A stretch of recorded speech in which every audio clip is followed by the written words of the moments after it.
नमस्कार। बड़ी खबर में आपका स्वागत है। वाराणसी कोर्ट में ज्ञानवापी विवाद की सुनवाई भले ही ना हुई हो, वजह है वकीलों की हड़ताल, लेकिन नए नए विवाद और खुल गए हैं। सबसे बड़ा विवाद हुआ है दिल्ली की जामा मस्जिद में, और कहा गया है कि दिल्ली की जामा मस्जिद के नीचे देवी देवताओं की मूर्तियां हैं, और ये किसी और ने नहीं, हिंदू महासभा के स्वामी चक्रपाल ने सीधे सीधे प्रधानमंत्री और गृह मंत्री को पत्र लिख करके ये मामला उठाया है और दावा किया है कि इसकी सत्यता का पता लगाया जाना चाहिए। यह भी हमारा एक आस्था का केंद्र है, जामा मस्जिद। तो अभी तक ज्ञानवापी, ताजमहल, मथुरा, कुतुब मीनार, भोजशाला और अब जामा मस्जिद। अब प्रधानमंत्री गृह मंत्री का उत्तर उन्हें क्या मिलता है, ये तो देखने की बात है। लेकिन आज मथुरा में भी एक नई याचिका दायर कर दी गई। मथुरा माने श्री कृष्ण जन्मभूमि विवाद में, और ये याचिका किसने दायर की है? याचिका दायर की है लॉ के 7 छात्राओं ने, माने जो लोग कानून की पढ़ाई कर रहे हैं, उन 7 छात्राओं ने और 4 हाई कोर्ट के वकीलों ने, और दायर करके क्या कहा है कोर्ट से कि जो ये ईदगाह है कृष्ण जन्मभूमि पर, उसको तत्काल हटा दिया जाए। माने ईदगाह को ही हटा दीजिए। इस पर जो है एक याचिका दायर की गई है। कोर्ट ने 25 तारीख को सुनवाई करने की तारीख तय की है। अब इसमें भी 2 बातें हैं। एक बात तो यह है कि क्या 25 तारीख को सुनवाई होगी, यह याचिका स्वीकार कर ली गई है कि नहीं कर ली गई है, या फिर पहले इस पर विचार होगा कि याचिका स्वीकार है या नहीं है। मुस्लिम पक्ष से सब पूछा गया कि ये बताइए कि अब तो एक नई याचिका और आ गई, तो उन्होंने साफ शब्दों में कहा ठीक है आई होगी, लेकिन जब तक हमको कोई नोटिस नहीं मिलता है, सम्मन नहीं मिलता है, हमसे पूछा नहीं जाता है, तो हम उसके बारे में क्या बता दें। हालांकि उन्होंने एक बात और कही जिसका बड़ा मायने है। कल मथुरा कोर्ट में एक अहम फैसला होने जा रहा है, और ये अहम फैसला काफी समय से सुरक्षित है, और इस अहम फैसले से तमाम मथुरा के विवादों का हल भी संभव है। फैसला क्या ना है? फैसला यह है कि हाई कोर्ट की अधिवक्ता रचना अग्निहोत्री ने सितंबर 2020 में मथुरा कोर्ट में एक याचिका दायर की और कहा कि ये जो ईदगाह है इसे एक श्री कृष्ण जन्मभूमि ट्रस्ट को दे दी जाए। उन्होंने ये भी कहा कि 1969 में जो समझौता हुआ है श्री कृष्ण जन्मभूमि ट्रस्ट और ईदगाह कमेटी के बीच में वो अवैधानिक है, उसकी डिग्री जो है वो अवैधानिक है।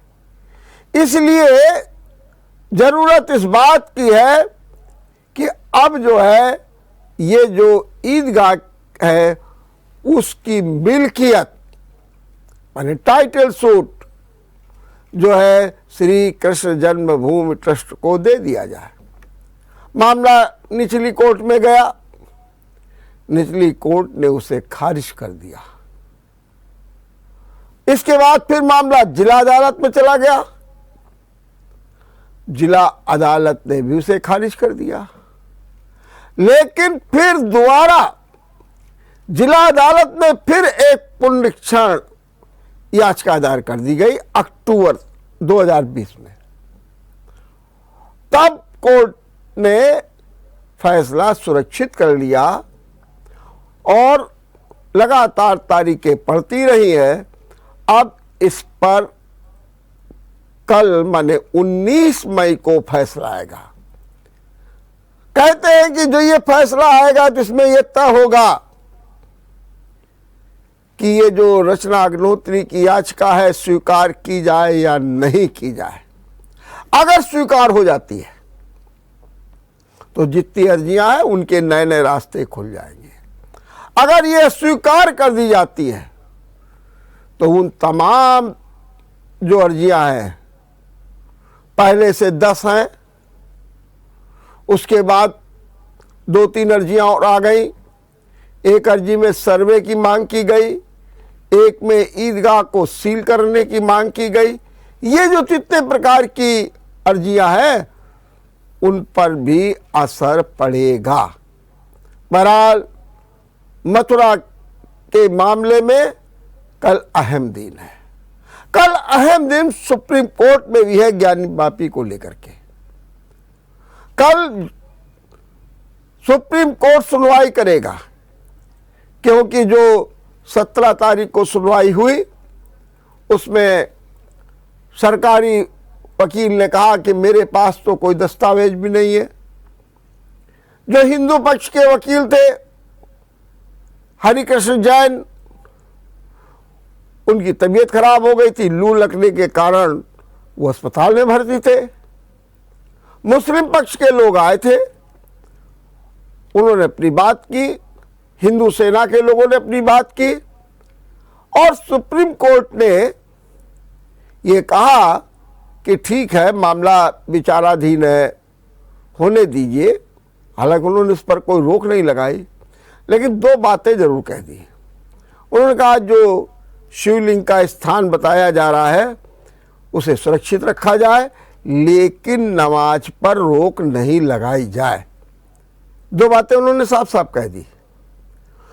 और अब जो वकील जो हामिद हैं, जो मुस्लिम पक्ष के हैं, उनका कहना है कि कल जो सुनवाई होगी वो बड़ी अहम होगी। तो सुप्रीम कोर्ट में कल सुनवाई होनी है, मथुरा के मामले में कल सुनवाई होनी है, जामा मस्जिद का मामला चला। आज वाराणसी कोर्ट में 3 याचिकाओं पर फैसला होना था, लेकिन सच बात तो यह है कि वकील हड़ताल पर चले गए। अब याचिका क्या है? एक याचिका तो इस बात की है कि वहाँ की जो दीवारें हैं उनको तोड़ दिया जाए। दूसरी याचिका इस बात की है कि वजू खाना और जो शौचालय है और जो मछलियाँ हैं उनको शिफ्ट कर दिया जाए। ये सरकारी वकील की डिमांड है। इस पर आज फैसला हो जाता, लेकिन सच बात तो ये है कि वकीलों की हड़ताल के कारण मामला नहीं हुआ। लेकिन सियासत गरमा रही है। मायावती ने कहा धार्मिक भावनाएं भड़काई जा रही हैं। सपा सुप्रीमो अखिलेश यादव कहते हैं कि जानबूझकर के ऐसे मामले उठाए जा रहे हैं। मल्लिकार्जुन कह रहे हैं कि मतभेद पैदा किए जा रहे हैं। और जो संजय राउत हैं शिवसेना के, वो कह रहे हैं कि ऐसे मुद्दे देश हित में नहीं हैं। और आज जो शिवलिंग को लेकर के नाना प्रकार की टिप्पणियां हुई, उनमें एक टिप्पणी बड़ी आपत्तिजनक थी। ये टिप्पणी की थी ओवैसी की पार्टी के प्रवक्ता दानिश, और दानिश कुरैशी को गिरफ्तार आज कर लिया गया। अहमदाबाद की साइबर क्राइम टीम ने दानिश कुमार को गिरफ्तार किया क्योंकि उन्होंने शिवलिंग पर घोर आपत्तिजनक टिप्पणी की थी। दिल्ली यूनिवर्सिटी के एक प्रोफेसर है रतन लाल, उन्होंने भी कुछ विवादित बयान दे दिया। बोले मैं इतिहास का छात्र हूं और ये ऐसा नहीं है, और इस तरीके की बातें उन्होंने जब प्रस्तुत की तो उनके खिलाफ भी मुकदमा हो गया। अब वो प्रधानमंत्री को पत्र लिख करके कह रहे हैं कि मुझे AK-47 दिला दीजिए, और AK-47 जब हमको मिलेगी तो हमारी सुरक्षा हो जाएगी, क्योंकि हमारे ऊपर हमले हो रहे हैं। तो आजकल जो ये मामला बन रहा है, जो माहौल की बात हो रही है, इस पर राजनीतिक भी चिंता जता रहे हैं। आज सवाल ये उठ रहा है कि वकील क्यों हड़ताल पर है।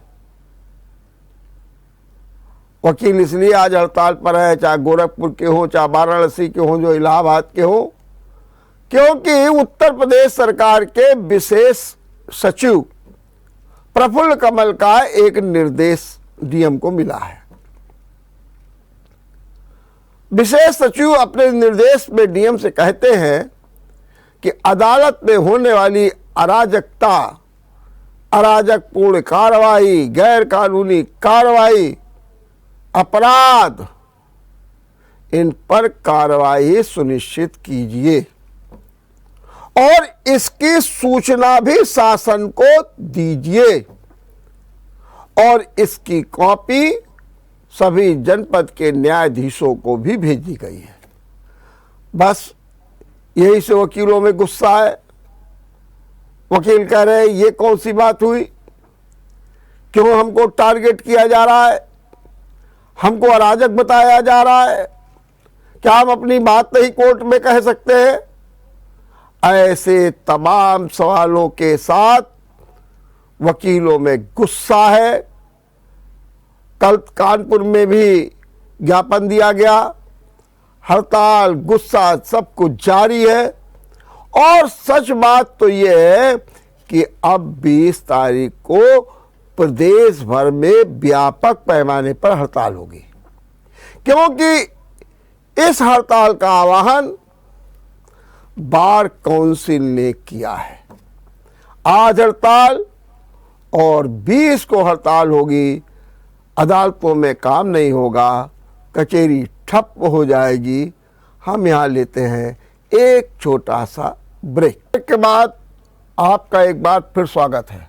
ज्ञानवापी में शिवलिंग मिलने के दावे से जहाँ एक और हिंदू समाज, संत, महात्मा, मठ खुश हैं, उनमें उत्साह है, और उनमें अपनी आस्था को और मजबूत करने का जो एक नया संबल मिला है,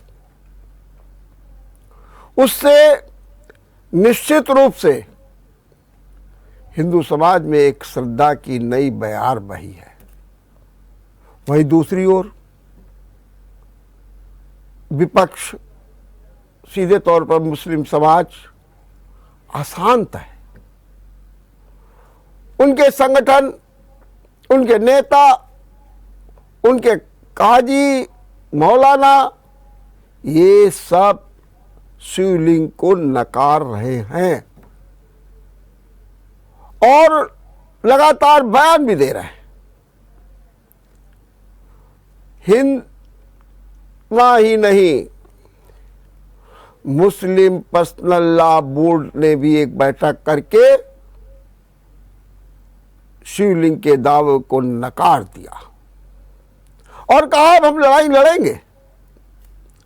हम जो लोग कोर्ट में लड़ाई लड़ रहे हैं उनको हम भरपूर सहायता करेंगे, मदद करेंगे। और मुस्लिम पर्सनल लॉ बोर्ड ने राष्ट्रपति से मिलने का भी फैसला किया है। वहीं दूसरी ओर शिया मुस्लिम पर्सनल लॉ बोर्ड ने भी ठीक इसी तरीके की प्रतिक्रिया व्यक्त की है। सीधे तौर पर मामला आमने सामने है और देखना है कि आस्था के इस सवाल का हल क्या निकलता है। आज एक और बड़ी खबर है। पूर्व प्रधानमंत्री राजीव गांधी के कातिल पेरारिनवल को रिहा कर दिया गया। 31 साल बाद सुप्रीम कोर्ट ने उनकी रिहाई के आदेश किए हैं। विदित है कि 21 मई 1991 को शाम के समय तमिलनाडु के एक राजनीतिक कार्यक्रम में राजीव गांधी की आत्मघाती दस्ते ने हत्या कर दी थी।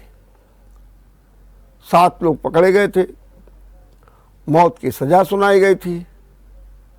पेरारिनवल जो थे वो उनकी सजा में माने मौत की सजा में काफी विलंब हो गया, तो सुप्रीम कोर्ट ने उनकी सजा को उम्र कैद में बदल दिया।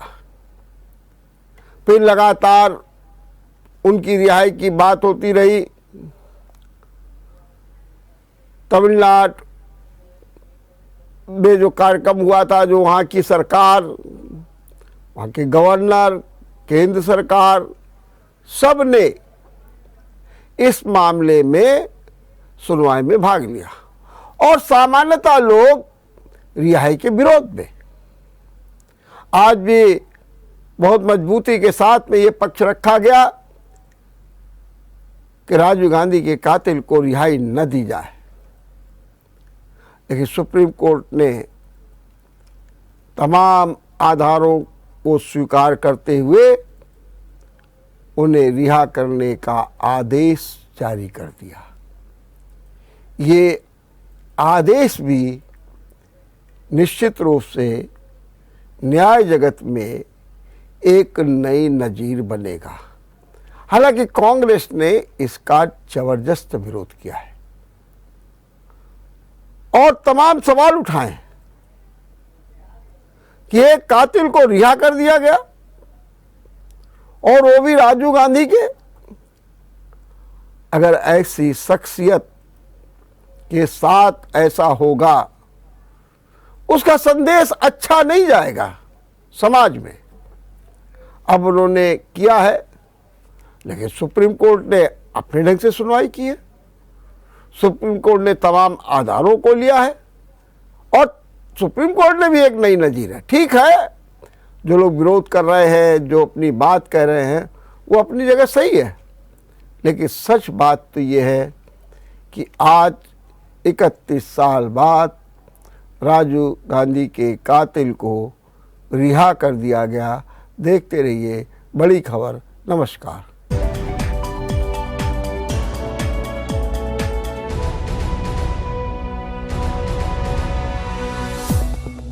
अगर आपको हमारा वीडियो पसंद आया हो तो हमें लाइक करें, सब्सक्राइब करें और ज्यादा से ज्यादा शेयर करें। और हाँ, बेल आइकॉन दबाना ना भूलें ताकि हर खबर का अपडेट आप तक पहुंचे तुरंत। आप हमें इंस्टा, ट्विटर और फेसबुक पर भी फॉलो कर सकते हैं।